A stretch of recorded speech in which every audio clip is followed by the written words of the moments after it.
ହ ହ ହ ହ ହ ହ ନବୁଲି ବାବୁରେ ସାପକୁ ଯେତେ କ୍ଷୀର ଦେଇ ପୋଷିଲେ ବି ତା ଚୋଟରେ ବିଷ ହିଁ ଥାଏ। ରୁଦ୍ର ନାରାୟଣ କେବଳ ବିଷ।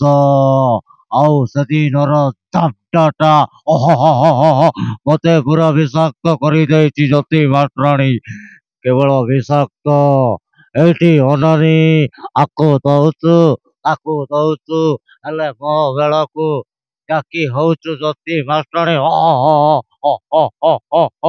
ମୋ ନାଁ ନାଗିନା, ମୋର ସବୁଠାରେ ଚିହ୍ନା। ଆଉ ମୁଁ ସେହି ଓଡ଼ିଆ ଖଳନାୟକ ରାହି ମୋହନ ପରିଡ଼ା। ଏଇଠି ଅନାନି। नमस्कार दर्शक बंधु के न्यूज को आपण मानक समस्त को सादर स्वागत करुछु। आमे दर्शक बंधु आज एमिति जणे प्रतिभा संपन्न युवक को आपण सामना को आनिबु।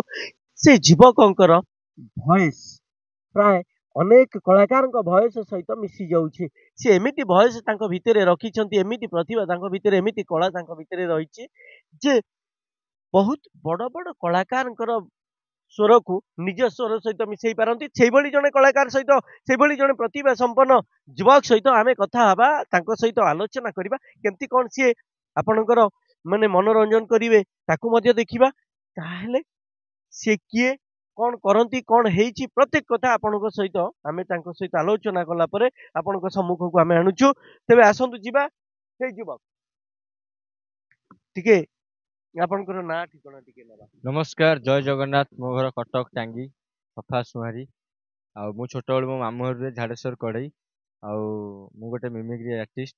तो मु रायमन सार, नटिया कार्टून आउ जयस सार समस्त मिमिक्री काढ़ी पारे। आपण समस्त ओडिशावासी नमस्कार आउ जय जगन्नाथ। तेबे दर्शक बंधु आमे तांको पचारिबा वास्तविक भाव में आपण जो मानकर भॉइस कहउछंती जनकर भॉइस रु आमे आरंभ करिबा। ଏଇଠି ଅନାନି ମଉସା, ତମେ କୋଉ ଡିପାର୍ଟମେଣ୍ଟରେ ଜବ୍ କରିଛ? ମୁଁ ସେଇ ରାହି ମୋହନ ପରିଡ଼ା। हाँ तो आमे कहिबा कथा हैला जे आपण काहेकि गोटे ए दिग को मन बळैले, काहेकि आपणकर अलगा अनेक दिग थिला परे भी ए दिग को काहेकि मन बळैले आ केते वर्ष हेलानी आपण एई भली राई मोहन परिडांकर भॉइस। तो आज की 2.5 वर्ष होगा मु ओडिशार पूर्वतन सीएम सार माने मुख्यमंत्री नवीन पट्टनायक भॉइस बहुत लोग प्रैंक करे, बट मत किसी प्रोब्लेम पड़ेनी। तो मिमिक्री एमती गोटे सांगटा मोर थिला रिंकन बोली, से बर्तमान डेथ होलानी। ताकू नटिया कार्टून प्रथम प्रैंक तांकू माने सी बर्तमान मो पार नाई। मु एमती कार्टून भॉइस करू करू आस्ते आस्ते जे लोक को नवीन पट्टनायक लोक जमी हसिले कॉल नंबर मु जानी पाइली जे मु आगु हसी पारि। आज की मिनिमम 2.5 वर्ष होगा स्ट्रगल करी। मो स्ट्रगल भी जारी रखी कहीं मु जानी कष्ट कले फल मिले। आउ केबे हारिनी। आहरी भी किसी भयस अच्छी आपण निश्चिंत मु शुणेबी। तेबे आमे जिबा पूर्वतन मुख्यमंत्री नवीन पट्टनायकଙ୍କର स्वररू टिके तांक सहित कथा हवा। टिके आपनकर नवीन पट्टनायक नमस्कार ओडिशावासी समस्तिଙ୍କୁ ମୋର ଜୟ ଜଗନ୍ନାଥ and love you। ଆପଣ ମାନେ କେମିତି ଅଛନ୍ତି? ମୁଁ ବି ଏବେ ବହୁତ ଭଲ ଅଛି। ଜୟ ଜଗନ୍ନାଥ। ଆପଣ ମାନେ ଖୁସି ତ? ମୁଁ ବି ବହୁତ ଖୁସି। ଆପଣ प्रथमे जेतेबेले स्कूल रे थिले, स्कूल समय रे आपनकर कोन चिंताधारा थिला? आज आपण जने मिमिक्री बॉय भाव में परिचित होचंदी, कोन कहिबे? स्कूल तो सार मु स्कूल रे पाठ फाठ हुएनी, पछ धाड़ी बसे 10th फेल। आउ माने किछि मु भाबी नथिली एमती गोटे जगह को पळे आसी सब से ऊपर वाला लीला जगन्नाथ ताकू मु विश्वास करे। मो बापा माँ आउ समस्त ओडिशावासी आशीर्वाद देबे मु बहुत सारा डिस्ट्रिक्ट रे भी पढ़िछ।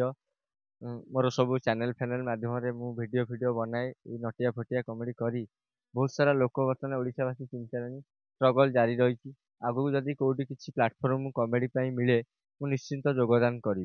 अच्छा गोटे कथा हैला, आपण सबु अनेक विलियन अछंती, କିନ୍ତୁ ରାଇମନଙ୍କର କାହିଁକି ଆପଣ ସ୍ୱରଟାକୁ ଆପଣେଇଲେ? ରାଇମନ ସାର୍ ଗୋଟେ ବହୁତ ବଡ କଳାକାର, ମାନେ ରାଇମନ ସାର୍ ବୋଧେ ପ୍ରାୟ 3 ମାସ ଖଣ୍ଡେ ଥିବ ମରିବାକୁ ମୁଁ ତାଙ୍କ ଭଏସ କାଢିଦେଲି। ମୁଁ କେବେ ବି ଭାବିନଥିଲି ଲାଇଫରେ, ନାହିଁ ମୁଁ ଏତେ ପାଠ କମ ପଢିଛି ମୋ କ୍ୟାରିୟରରେ ଆଗକୁ ଯାଇପାରିବି। ଯାହା ହଉ ଏତିକି ଗୋଟେ ଜିନିଷ, ମୁଁ ବଡ ବଡ ଷ୍ଟେଜରେ ପରଫର୍ମ ଦେଇପାରୁଛି। 50 ଲୋକ ଯୋଉ ବସୁଛନ୍ତି ମୋ କଥାରେ ଖୁସି ହଉଛନ୍ତି, ତାହାଠୁ ଜୀବନଟା ଛୋଟ ମୂଲ୍ୟବାନ ଜିନିଷ। କାହା ମୁହଁରେ ହସ ଦବାଟା ବହୁତ ବଡ, ମୋ ପାଇଁ ବଡ, କାହା ପାଇଁ କଣ ମୁଁ ଜାଣିନି ଆଜ୍ଞା। ଆଚ୍ଛା ଆମେ ଯିବା ଆଉ ଟିକେ ଆପଣଙ୍କର କଥା ନବା ଯେ ଆପଣ ଆଉ ଗୋଟେ ରାଇମନଙ୍କର ଆଉ ଗୋଟେ କଥା। ଏଇଠି ଅନାନି ଜ୍ୟୋତି ମାଷ୍ଟ୍ରାଣୀ, କେତେ ଦିନ ବିଚାରା ଶୁଖିଲା କାଠ ବୋହି ବୋହି ମୋ ବଗିଚା ବାହାରେ ବୁଲିବ। ଆଲୋ ଆସୁନୁ ମୋ ବଗିଚା ଆଡେ ଟିକେ ଆ, ମୁଁ ଟିକେ ତୋ ଦେହର ଭୂଗୋଳ ପଢିବି।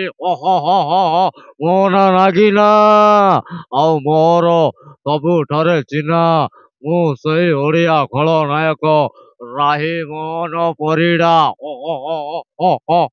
ଏଇଠି ଅନାନି।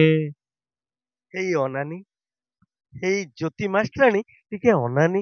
ସେ ଯୋଉ ଭଏସ ଥିଲା, ଆଉ ରାଇମନ ପରିଡାଙ୍କର ଯୋଉ ଭଳି ଭଏସ, ଏଭଳି କଳାକାରକୁ ତ ଆମେ ଆମ ପାଖରେ ନାହାନ୍ତି, କିନ୍ତୁ ଯୋଉ ଛାପା ଛାଡି ଯାଇଛନ୍ତି, ସେଇ ଛାପା ଯେତେବେଳେ ଆମେ ଭାବନ୍ତି ଆମ ସହିତ ପୁଣି ଆଉଥରେ ଏଇଭଳି ଜଣେ ପ୍ରତିଭା ସମ୍ପନ୍ନ ଯୁବକ ଯାହା ପାଖରେ ରାଇମନଙ୍କର ଭଏସ ଅଛି, ସିଏ ପୁଣି ଆମ ସହିତ ପୁଣି ଆଉଥରେ ଯୋଡି ହେଇଛନ୍ତି। ଆପଣମାନଙ୍କର ସେଇ ଯୋଉ ରହିଛି କହିପାରିବା ଯେ ଯୋଉ ସ୍ମୃତି, ଯୋଉ ରାଇମନଙ୍କର ସ୍ୱର ଆଉ ଟିକେ ତାଜା କରିବା ପାଇଁ ଆପଣମାନଙ୍କ ସହିତ ଇଏ ପୁଣି ଆଉଥରେ ଆସି ପହଞ୍ଚିଛନ୍ତି ଆମ ସହିତ। ଆଉ ଗୋଟିଏ କଥା ହେଲା ଯେ ଆପଣ ଜୀବନର ପ୍ରତ୍ୟେକ ସମୟ କେତେ କଷ୍ଟ କରିଛନ୍ତି, କେତେ ଷ୍ଟ୍ରଗଲ କରିଛନ୍ତି, ଘରେ ଆଉ କିଏ ସବୁ ଅଛନ୍ତି ଟିକେ ଟେକ୍ନିକ କହିବେ? ଘରେ ବାପା ମା, ବଡ ଭାଇ, ଆଉ ମୋ ଭଉଣୀ ଜଣେ ମ୍ୟାରେଜ କରିଯାଇଛନ୍ତି। ଆଉ ମୋର ଦିଟା ମାମା, ଗୋଟେ ସ୍ପେଶାଲ ସରପ୍ରାଇଜ ସମସ୍ତଙ୍କ ପାଇଁ, ଓଡ଼ିଶାବାସୀଙ୍କ ପାଇଁ। ମୋର ଦିଟା ମାମା, ମାନେ ମୁଁ ଛୋଟବେଳୁ ମାମୁଁ ଘରେ ରୁହେ, ଝାଡେଶ୍ୱର କଢେଇ, ମାନେ ଅଲଣା ଖିଆ ମହାଦେବ କହିଲେ ଛତିଆ ବଟ ପାଖରେ ସେ ଧାମ। ସେ ମାନେ ଯେତେବେଳେ କଳିଯୁଗର ଶେଷ ଆସିଯିବ, ସିଏ ହେଇଯିବ ଲୋକନାଥ। ଆଉ ଛତିଆ ବଟକୁ ଯିବେ ଯୋଉ ପ୍ରଭୁ, ସିଏ ହେଇଯିବ ଶ୍ରୀକ୍ଷେତ୍ର ଧାମ ପୁରୀ। ମୁଁ ସେଇଠି ହିଁ ଜନ୍ମ ନେଇଥିଲି। ମୋର ଦିଟା ସ୍ପେଶାଲ ମା ଭଗବାନ କଣ ପାଇଁ ଦେଇଛନ୍ତି ନା, ମୋର ସମସ୍ତେ, ମୁଁ ମାମୁଁ ମାନଙ୍କ ସ୍ନେହ ମମତାରେ ବଢିଛି ଛୋଟ ବେଳୁ। ଆଜି ଯାଙ୍କେ ବି ମୁଁ ବହୁତ ସାରା ଖୁସିରେ ଅଛି। ମୋ ମନରେ ଯେତେ ଦୁଃଖ ଥାଉ, ମୁଁ ଏମିତି କଲର କାମ କରିଛି, ରାଜମିସ୍ତ୍ରୀ ସହିତ କାମ କରିଛି। ଏବେ ଭାବି ପାରୁଛି ଶୋଇଲା ବେଳେ ମୋ ସବୁ ଯୋଉ ଘରେ 30-35ଟା ଟ୍ରଫି ପାଇଛି, ଯେ ମୁଁ ତାକୁ ରାତିରେ ଶୋଇଲା ବେଳେ ଦେଖିକିନା ଭାବେ ମୁଁ କଣ କରିଦେଲି, ମତେ ଏତେ ସବୁ ଜିନିଷ କଣ ପାଇଁ ମିଳିଛି। ବାସ୍ ସେଇ ଓଡ଼ିଶା ଲୋକଙ୍କ ଭଲ ପାଇବା, ସମସ୍ତଙ୍କର ଆଶୀର୍ବାଦ ମୋ ଉପରେ ଥାଉ। ମୁଁ ଆପଣମାନଙ୍କୁ ଏମିତି ଆପଣମାନେ ସବୁ ଷ୍ଟେଜରେ ମତେ ଦେଖିପାରିବେ। ମୁଁ ସମସ୍ତଙ୍କୁ ଏମିତି ଖୁସି ଦଉଥିବି। କଷ୍ଟ ଲାଇଫରେ ତ ବହୁତ କଷ୍ଟ, ଘରୁ କିଛି ସପୋର୍ଟ ନଥାଏ। ଆଉ ମୋର ଜଣେ ମଝିଆଣୀ ମାଉସୀ କଟକରେ ମ୍ୟାରେଜ କରିଛନ୍ତି, ତାଙ୍କୁ ମୁଁ ଛୋଟବେଳୁ ବୋଉ ବୋଉ ଡାକେ। ସିଏ ମୋବାଇଲ ଦେଇଥିଲେ। ମୁଁ ଏବେ ବି ବସରେ ଟ୍ରାଭେଲ କରି ପ୍ରୋଗ୍ରାମ କରେ। ମୟୂରଭଞ୍ଜ, ବାଲେଶ୍ୱର, ଭଦ୍ରକ, କେଉଁଝର, ରାଉରକେଲା, ସବୁ ଅନୁଗୁଳ, ବହୁତ ସାରା ଜାଗା ବୁଲି ଆସିଛି। କଷ୍ଟ ଜାରି ରହିଛି, କିନ୍ତୁ ମତେ ଯୋଉଠି ବି ଛୋଟ ମୋଟ ଗୋଟେ କମେଡିଆନ ଭାବରେ, ଆର୍ଟିଷ୍ଟ ଭାବରେ ପ୍ଲାଟଫର୍ମ ଦିଆଯାଏ, ମୁଁ ନିଶ୍ଚିତ କାମ କରିବି। ଟିକେ ଜୟ ଭାଇନାଙ୍କର ନବା, ଆଉ କାହାର କରିପାରୁଛନ୍ତି ଆପଣ? ନଟିଆ ଗାଣ୍ଡୁ ପୂଜା, ନଟିଆର ଜେଜେ, ନଟିଆର ବାପା, ଗୋଲି ସାର୍, ଆଉ ଜୟ ସାର୍ ତ ସ୍ପେଶାଲ କଳାକାର। ଟିକେ ନବା। ଆରେ ବାପା, ଆକୁ ଦଉଛ ତାକୁ ଦଉଛ, ହେଇଛି ଅନାଣି ଜ୍ୟୋତି ମାଷ୍ଟରାଣୀ। ଦାଦା ଆମ ସାର୍ଙ୍କୁ ଦେଲା ବେଳକୁ ଜାକି ହଉଛ ବାପାରେ। ଆଜିକାଲି ଯୋଉ ଇନଷ୍ଟାଗ୍ରାମ ଯୁଗ, ଏ ଛୁଆ ଖଣ୍ଡେ ଖଣ୍ଡେ ଖଣ୍ଡେ କଣ ହେଲା ଭଳିଆ ହଉଛନ୍ତି ଦାଦା। ଆଚ୍ଛା ଏଇ ଯୋଉ ରାଇମନଙ୍କର ଭଏସ କରିବା ପାଇଁ ଆପଣଙ୍କୁ କେତେ ଦିନ ସମୟ ଲାଗିଛି? କେବେ ଆରମ୍ଭ କଲେ, କେମିତି କଣ ଚିନ୍ତାକୁ ଆସିଲା ଯେ ରାଇମନଙ୍କର ଭଏସ କରିବେ, କଣ ଥିଲା ତ? ସାର୍ ସେମିତି ତ କିଛି ଭାବିନି, ମୁଁ ସିଏମ ସାର୍ଙ୍କର ଭଏସ କରେ। ବଟ୍ ଏଇଟା ଉପର ବାଲା ଯୋଉ ଭଗବାନ ଗୋଟେ ଥାନ୍ତି, ଯୋଉ କହନ୍ତି ଗଡରେ ରହିଛନ୍ତି, ସେଟା ମୋ ଗଡରେ। କିନ୍ତୁ ମୁଁ କିଛି କାହାର ଚିନ୍ତାଧାରା ନେଇନି। ଆଗକୁ ନୂଆ ଭଏସ ବି ବହୁତ ସାରା କରିବାକୁ ଇଚ୍ଛା ଅଛି, ଆଉ ବହୁତ କିଛି ଆଗକୁ କରିକି ଦେଖେଇବାର ବି ଅଛି। ଯେ ଆପଣ ଏଇଟା କେବେ ଆରମ୍ଭ କରିଥିଲେ, କେତେ ଦିନ ତଳେ, ଆଉ କେତେ ଦିନ ଲାଗିଥିଲା ତାଙ୍କ ଭଏସ କୁ ମାନେ ନିଜ ଭଏସ ରେ ମାନେ ଛାପ ଆଣିବା? ସାର୍ ମୁଁ ତ ସେମିତି କିଛି କରିନି, ବାସ୍ ମୁଁ ଏଇ ଯୋଉ ନବୀନ ପଟ୍ଟନାୟକ କରି ଲୋକଙ୍କୁ ପ୍ରାଙ୍କ ଫ୍ରାଙ୍କ କହି ଯୋଉ ଏମିତି ମଜା କରୁ କରୁ ଆସ୍ତେ ଆସ୍ତେ ଗୋଟେ ହେଇଗଲା ସେମିତି। କିନ୍ତୁ ମୁଁ କିଛି ଟେଷ୍ଟ କରିନି। କିନ୍ତୁ ଏବେ ଯେହେତୁ ମିନିମମ୍ 7-8ଟା କି 10-12ଟା ଭଏସ୍ କାଢି ଦଉଛି, ଏବେ ଟ୍ରାଏ କରୁଛି ଆଉ ଭଲିଉଡ ବାଲାଙ୍କର ବି କରିବା ପାଇଁ। ନା ନା ମୋ କହିବା କଥା ହେଲା କେତେ ଦିନ ଟାଇମ ଆପଣଙ୍କୁ ଲାଗିଥିଲା ଏଇ ଭଏସ ଟାକୁ ଭଏସ୍ ସାର୍ ଟାଇମ୍ ତ ମୁଁ କିଛି ଜାଣିନି। ମୁଁ ଡାଇରେକ୍ଟ ଏମିତି ମାନେ ପ୍ରୋଗ୍ରାମ କଲି, ଷ୍ଟେଜ ନଟିଆ ଫଟିଆ କଲି। ଆଉ ଜଣେ ମୋର ସାର୍ ଅଛନ୍ତି କଟକରେ, ଜିତୁ ସାର୍, ସେ ବହୁତ ସପୋର୍ଟ କରନ୍ତି, ମୋତେ ବହୁତ ସାରା ପ୍ରୋଗ୍ରାମ ବି ନିଅନ୍ତି। ମୁଁ ମୁଁ ଟିକେ ଛୋଟ ମୋଟ ପ୍ରୋଗ୍ରାମ ବି କରେ, ଷ୍ଟେଜ ବହୁତ ସାରା ମାନେ ଏମିତି ବହୁତ କଷ୍ଟ କରିଛି।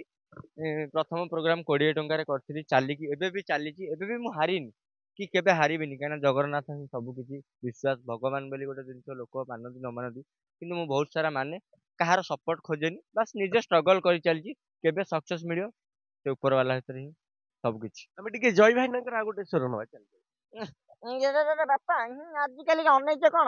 ଯାହା ହଉ ମୁଁ ଏ ସାର୍ଙ୍କୁ ତ କେବେ ଖାଲି ନ୍ୟୁଜରେ ଦେଖେ। ଏଠି ଆଜି ପହଞ୍ଚିକିନା ବହୁତ ଖୁସି ଅଛି। ଆପଣ ମାନଙ୍କୁ କଣ ଲାଗୁଛି? ଜୟ ଭାଇନା ଦାଦା ଆଜି ମୁଁ ଏ ସାର୍ଙ୍କୁ ଦେଖି ବହୁତ ଖୁସି ଅଛି। ମୁଁ ଯାହା ହଉ ଏଇ ଜାଗାରେ ଆଜି ପହଞ୍ଚି ପାଇଲି। ଏତେ ବଡ ସ୍ୱପ୍ନ ମୋର କେବେ ପୂରଣ ହବ ବୋଲି ମୁଁ ଜାଣିନଥିଲି। ସାର୍ଙ୍କୁ ତ ଖାଲି ଟିଭିରେ ଦେଖୁଥିଲି। ତେବେ ଏଇ ଯୋଉ ଭଏସ କରୁଛନ୍ତି, ଆପଣଙ୍କର ଲାଗେ କି ଯେ ଏ ଭଏସ ଆପଣ ଯୋଉ କରୁଛନ୍ତି ଏ ଭଏସ ତାଙ୍କ ସହିତ ମ୍ୟାଚ୍ କରୁଛି? କେବେ ଆପଣଙ୍କୁ ଜୟ ଭାଇ ଡାକିଛନ୍ତି, କେବେ ଶୁଣିଛନ୍ତି? ନାଇଁ ସାର୍, ସେମିତି କେହି ଶୁଣି ନାହାନ୍ତି। ବାସ୍ ଲୋକ ହସନ୍ତି ଷ୍ଟେଜ ତଳେ, ମତେ ବହୁତ ଖୁସି ଲାଗେ। ମୁଁ ଅଡିଏନ୍ସକୁ ହିଁ ଭଗବାନ ଭାବେ। ଆଉ ବ୍ୟକ୍ତିଗତ କିଛି ଆଜିରେ ମୋର କିଛି ସାର୍ ନାହିଁ, କିନ୍ତୁ ଏଇ କଳାରୁ ବି ମୁଁ ପେଟ ପୋଷିଛି। କଳାକୁ କେବେ ନିନ୍ଦିବିନି, କାହିଁକିନା ମୁଁ କଳାରୁ ବି ପେଟ ପୋଷିଛି। ମୋର ଆଉ କିଛି, ଯେହେତୁ ମୁଁ କମ୍ ପାଠ ପଢିଛି, ମୋର ଆଉ କିଛି କୋଉଠି ଜବ୍ ଫବ୍ ନାହିଁ, କିନ୍ତୁ ବଟ୍ ଏଇଥିରେ ଆଗକୁ ଯିବାକୁ ଗୋଟେ ପ୍ଲାଟଫର୍ମ ଖୋଜୁଛି। ତ ଜଗନ୍ନାଥଙ୍କ ପାଇଁ ଛାଡ଼ିଛି, ଜଗନ୍ନାଥ ଯାହା କରିବେ। ଆଚ୍ଛା, ଆଉ ଗୋଟେ କଥା କୁହନ୍ତୁ, ଆପଣ ଯେତେବେଳେ ଏଇ ଯୋଉ ଭଏସ କରୁଛନ୍ତି, ବିଭିନ୍ନ ଲୋକଙ୍କର ଭଏସ କରୁଛନ୍ତି, ଆପଣ କେବେ ଅନୁମାନ କଲେ ଯେ ଆପଣ ଏମାନଙ୍କର ଭଏସ ସହିତ ମିଶି ଯାଉଛି? କୋଉ ଦିନ ଆପଣ feel କଲେ? ଫିଲ୍ ମୁଁ ଯେତେବେଳେ ଷ୍ଟେଜ ଶୋ କଲି, ଷ୍ଟେଜରେ ମତେ ଲାଗିଲା ଯେ ମୁଁ ନାହିଁ, ଯାହା ହଉ ମୁଁ ଏମାନଙ୍କ ଭଏସ ମିଶେଇ ଦଉଛି। କାହିଁକିନା ମତେ ଷ୍ଟେଜରେ ହିଁ ମୋ ସାଉଣ୍ଡଟା ମତେ ବି ଶୁଭିଲେ ମତେ ସବୁ ଠିକ ଠାକ ଲାଗେ, ବଟ୍ ଅଡିଏନ୍ସକୁ ବି ଠିକ ଠାକ ଲାଗେ।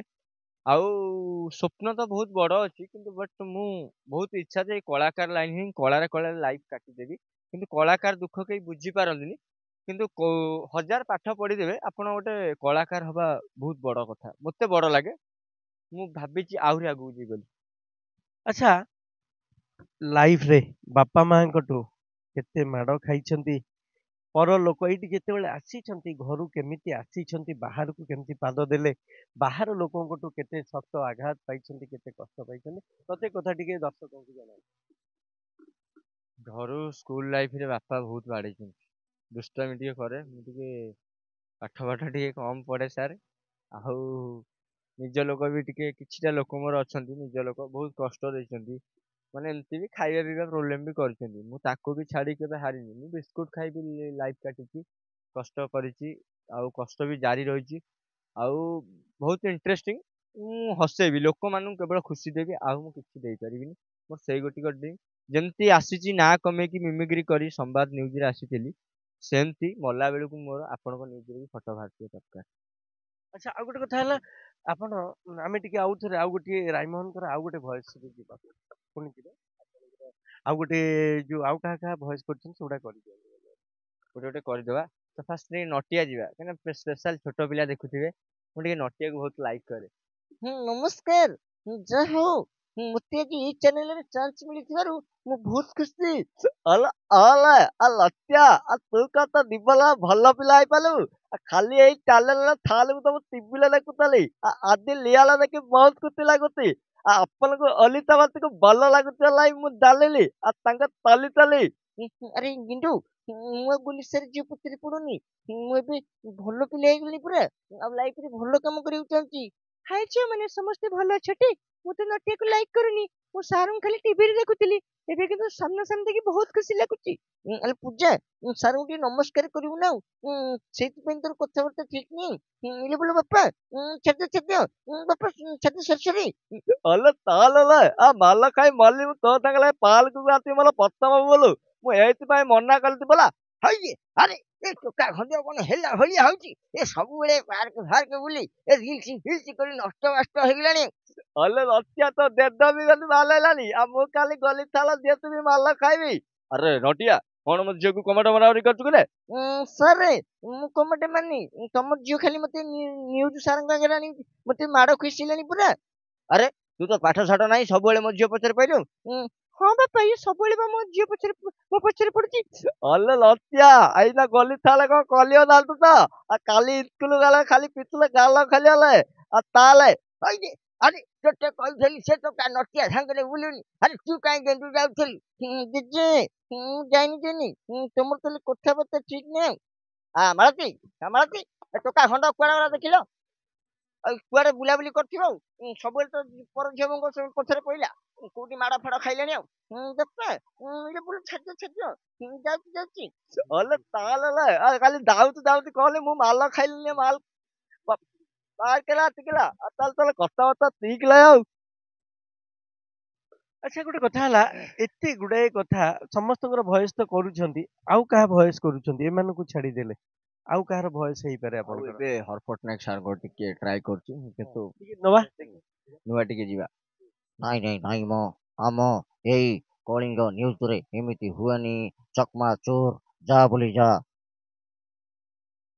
ତ ଏଇ କଥାକୁ ନେଲା ପରେ ଆପଣ ଯେତେବେଳେ ଘରୁ କେମିତି କଣ ପାଦ ବାହାର କରିଥିଲେ ବାହାରକୁ କଣ ସେ ସମୟର କେମିତି ଆପଣଙ୍କର ଦୁଃଖ ଥିଲା ତାକୁ ଟିକେ ଲୋକଙ୍କୁ କହିବେ ନା ଶୁଣିବେ ନାଇଁ ସାର୍ ମୋର ଗୋଟେ ପ୍ରୋବ୍ଲେମ ଘରୁ ତ ନୁହେଁ ମୁଁ ଘରେ ବଡ ହେଇନି ମୋ ମାମୁଁ ଘରେ ଆଉ ମାମୁଁ ଦି ଜଣଙ୍କ ପାଇଁ ମୁଁ ଆଜି ମଣିଷ ମାମୁଁ ଦି ଜଣ ପାଇଁ ଆଜି ମଣିଷ କାହିଁକିନା ମୁଁ ଯେହେତୁ ପାଠ ସାଠ ପଢ଼ିଲିଣି ଆଉ କେବେ ବି ମାମୁଁ ମା ମାଉସୀ ସମସ୍ତେ ମୋତେ ବହୁତ ସପୋର୍ଟ ଦିଅନ୍ତି ଏଇଟା ବହୁତ ଖୁସି ଲାଗେ ଯାହା ହଉ ମୋତେ ସପୋର୍ଟ ଦିଅନ୍ତି ମୋତେ ଏତେ ଲୋକ ଦେଖିବା ପାଇଁ ଆସୁନି ମୋ ପାଖରେ କିଛି ଟ୍ୟାଲେଣ୍ଟ ଅଛି ଆଉ ମୁଁ ବହୁତ ସାରା ଡିଷ୍ଟ୍ରିକ୍ଟ ବି ବୁଲି ସାରିଣି ବାସ୍ କଷ୍ଟ ଲାଗେ କଣ ନା ମୋତେ କିଛିଟା ଲୋକ ବି କଷ୍ଟ ଦେଇଛନ୍ତି ମାନେ ଏମିତି ଖାଇବା ଦେଇନାହାନ୍ତି ମୁଁ ଖାଇବା ଥାଳି ଗୋଇଠା ମାରିଦେଇଥିଲି ସେଇ ଗୋଟିକ ସାର୍ ବହୁତ କଷ୍ଟ ଲାଗେ ମୋତେ କେମିତି କଣ ପାଇଁ ଖାଇବା ଥାଳିକି ଗୋଇଠା ମାରିଥିଲେ ଆଉ ସେଇ ସମୟଟା କଣ ଥିଲା କେତେ ବର୍ଷ ତଳର କଥା? ଏଇଟା ଯେତେବେଳେ ମୁଁ ଏଇ ନଟିଆ ଗାଣ୍ଡୁର ଭଏସ୍ କଲି ସେଠୁ ମୋତେ ବି ଏମିତି କିଛି ଲୋକ ସାଙ୍ଗସାଥି ବାସ୍ ସମସ୍ତଙ୍କୁ କୁହେ ପ୍ଲିଜ୍ ଟିକେ ସପୋର୍ଟ କର ମୋତେ ୟାର ମୋର ଫୋନ୍ ଫୋନ୍ ନାହିଁ ଆଉ ମା କିଛି ବି କରିପାରେନି ପିଲାମାନଙ୍କୁ ମୁଁ ଇନଷ୍ଟାଗ୍ରାମରେ ଭିଡ଼ିଓ ବନାଏ ପିଲାମାନଙ୍କୁ ଯାଇ ସପୋର୍ଟ ଖୋଜେ ଆଉ କାହା ଫୋନ୍ରେ ଆଣି ଲଗ୍ ଆଉଟ୍ କରେ ସେଠୁ ଭିଡ଼ିଓ ଗୋଟେ ପକାଏ ଏମିତି କରୁ କରୁ କରୁ କରୁ କରୁ ବହୁତ ମେହନତ ପରେ ଏବେ ବି ମୋର ଗୋଟେ ୟୁଟ୍ୟୁବ୍ ଚ୍ୟାନେଲ୍ ଅଛି ମୁଁ ତାକୁ ଚଲାଉଛି ଜୁନିୟର ନଟିଆ ଆଉ ଇନଷ୍ଟାଗ୍ରାମ ଆଇଡି ବି ଜୁନିୟର ନଟିଆ 75 ସେଇଥିରୁ ଭିଡ଼ିଓ କରି ପ୍ରୋଗ୍ରାମ ମିଳେ ଯାହା ହଉ ଭଗବାନ ଦୟାରୁ ମୋର ଚାଲିଛି ସୁଖେ ଦୁଃଖେ କିନ୍ତୁ ମୁଁ କଳାରୁ ହିଁ ପେଟ ପୋଷୁଛି ଆଉ ଯେହେତୁ ମୁଁ ସାର୍ ପାଠ ପଢ଼ିନି ଆଉ କୋଉଠି ଜବ୍ ଫବ୍ ବି ହେଇପାରୁନି ତଥାପି ପୁଣି ଭାବୁଛି ନେକ୍ସଟ ବର୍ଷ ପାଠ ପଢ଼ିକି ଆଉ ଟିକେ କୋଉଠି ଜବ୍ ଫବ୍ କରିବି ବୋଲି ଚେଷ୍ଟା ଚଲେଇଛି ଗୋଟେ ଆଉ ତ ଆମେ କହିବା କଥା ହେଲା ଯେ ଯେ ଏଇଟା ଗୋଟେ କଥା ଦେଖ ଯୋଉ ଆପଣଙ୍କ ସହିତ ଆମେ ଯୋଡି ହେଲୁ ଆପଣ ଲୋକଙ୍କର ଏଣ୍ଟରଟେନ କରୁଛନ୍ତି କିନ୍ତୁ ତା ଭିତରେ ଆଉ ଗୋଟିଏ କଥା ରହିଛି ଯେ ଆପଣ ନିଜ ଲାଇଫରେ ଯୋଉ ଷ୍ଟ୍ରଗଲ କରୁଛନ୍ତି ଆପଣଙ୍କ ଘରର ଚଳିବାର ମାନେ କଣ ରହିଛି କାହିଁକି ଆପଣ ଷ୍ଟ୍ରଗଲ କରିବାକୁ ପଡିଲା ଏତେ ଦୁଃଖ କାହିଁକି ବିସ୍କୁଟ ଖାଇକି ଜୀବନ ଯାପନ କଲେ କଣ କଲେ? ଘରର ବଡ଼ ଭାଇ ମୋ ବଡ଼ ଭାଇ ମାନେ ମୋ ବଡ଼ ଭାଇ ଆଗରେ ମୁଁ କିଛି ନୁହେଁ ମୋ ଭାଇ ଗୋଟେ ହିରୋ ମୋତେ ଲାଗେ ହିରୋ ଭାଇର ଏମିତି କିଛି ସାଙ୍ଗସାଥି ମାନେ ଏମିତି ଦେଖେଇପାରିନି ଭାଇ ଟିକେ ଭଲ ମେଣ୍ଟେନାନ୍ସ କରେ ମୋ ଭାଇ ପାଖରେ ମୁଁ ଫିକା ଭାଇ ଯେତିକି ଟଙ୍କା ଡ୍ରେସ୍ ନେଇଛି ମୁଁ ସେତିକି ଟଙ୍କା ଡ୍ରେସ୍ ବି ପିନ୍ଧିନଥିବି କି ସ୍ୱପ୍ନରେ ବି ଦେଖିନଥିବି ଭାଇ ଲାଇଫଟାକୁ ଏମିତି ନେଇ ସ୍ପଏଲ୍ କରିଦେଲେ ଧର୍ଷର ହେଲେ ଭାଇର ବହୁତ କ୍ରିଟିକାଲ ପଡ଼ିଗଲା ନିଶା ଫିସା ଟିକେ ଦେଇଦେଲେ ଭାଇକି ଟିକେ ଧର୍ଷର ହେଲେ ତା ପିଛା ଟିକେ ବହୁତ ପଇସା ଖର୍ଚ୍ଚ ମୁଁ ଏଇ କଳାରୁ ଯାହା କିଛି ପଇସା ପାଏ ଘରେ କିଛି ଦିଏ ମୋର ନିଜର କିଛି ଖର୍ଚ୍ଚ ତାପରେ ବାପା ବୋଉ ସବୁ ଟିକେ ଦେଖିବାକୁ ପଡ଼େ ଭଉଣୀଟେ ବାହା ହେଇଛି ଆଜି ଯାଙ୍କେ ବି ସାର୍ ମୁଁ ଘର କହିଲା ଭଳିଆ ଚଳେଇନି କିଛି ବି ନାହିଁ ମୋତେ ମାଉସୀ ମାମୁଁ ମା ସମସ୍ତେ ସପୋର୍ଟ କରନ୍ତି ବାସ୍ ସେତିକି କିନ୍ତୁ ଆଜି ଯାଙ୍କେ ମୁଁ ଘରର ବି କିଛି ଆମେ ଆଉ ଟିକେ ଯିବା ରାଇମନଙ୍କର ନହେଲେ ଜୟଭାନଙ୍କର ଆଉ ଗୋଟେ voice। ବାପା ଦେଖୁଛ ନା ମୁଁ ଏ ପାର୍କ ଆସି ବହୁତ ଖୁସି ସାରଙ୍କ ସାଙ୍ଗରେ ମିଶିବି ବହୁତ ଖୁସି ଯାହା ହଉ ମତେ ଭଲ ଲାଗିଲା ଏଇ ପାର୍କରେ ମୁଁ ଟିକେ ଏଠିକି କେତେବେଳେ ଭିଡିଓ ସୁବିଧା ତ ବଳ ବୟସ ଗଲାଣି ଯୋଉ ହସଟା କୋଉ କୋଉଟା ଟିକେ କୋଉଟା ସାର୍ ମୁଁ ବହୁତ ଟ୍ରାଏ କଲି ବାପାରେ ନଟିଆରେ ଆଜିକାଲି ଯୋଉ ଯୁଗ ବଞ୍ଚିକି କା ତମେ ଏମିତି କହୁଛ? ଅଲେ ବଣ୍ଟି ବୁଲାକୁ ପାଲ କଥା ଦବାକୁ ପଡିବ। ଆଉ ତା ପିଛଲା ଦିକା ପଖାଲି କଲା ନହେଲେ ହବନି ଆଉ ତବୁ ହେଲେ ଆମ ବାପାକୁ କହିଲା ଆଉ। ତ ରାଇମନ ସାର୍ ମୁଁ ବହୁତ ଲାଇକ୍ କରେ, ମୋର ତ ସେଇ ଗୋଟିଏ ଡାଇଲଗ ଅବେ ଅନାନି ଆକୁ ଦଉଛୁ ତାକୁ ଦଉଛୁ ହେଲେ ମୋହ ବେଳକୁ ଜାକି ହଉଛୁ ଅନାନି ଜ୍ୟୋତି ମାଷ୍ଟରାଣୀ ମୁଁ ସେହି ମୋହନ ପରିଡ଼ା। ତେବେ ଦର୍ଶକ ବନ୍ଧୁ, ଇଏ ଥିଲା ସମ୍ପୂର୍ଣ୍ଣ କାହାଣୀ। ଏଇ ଯୋଉ ଯୁବକ ଥିଲେ ଏଇ ଯୋଉ ଯୁବକ ଥିଲେ, ଇଏ ଥିଲା ତାଙ୍କ ଜୀବନର ପ୍ରତ୍ୟେକ କାହାଣୀ। ତା ସହିତ ତାଙ୍କର ଯୋଉ ରହିଛି ମିମିକ୍ରି କରୁଛନ୍ତି, ପ୍ରତ୍ୟେକଙ୍କର ଭଏସ ନିଜ ଭଏସକୁ ଆଣି ଆପଣ ମାନଙ୍କୁ ମନୋରଞ୍ଜନ କରୁଛନ୍ତି। ଇଏ ଆଉ ଗୋଟିଏ ପ୍ରତିଭାର କଥା। ପ୍ରତ୍ୟେକ କଥାକୁ ଆମେ ଯେତେବେଳେ ସାମ୍ନାକୁ ଆପଣଙ୍କୁ ଆଣିଛୁ, କେମିତି ଲାଗିଲା ତାଙ୍କର ଭଏସ ଆପଣ ମାନେ କମେଣ୍ଟ ମାଧ୍ୟମରେ ଜଣେଇବେ। ଭୁବନେଶ୍ୱରରୁ ରାଜାଙ୍କ ରିପୋର୍ଟ।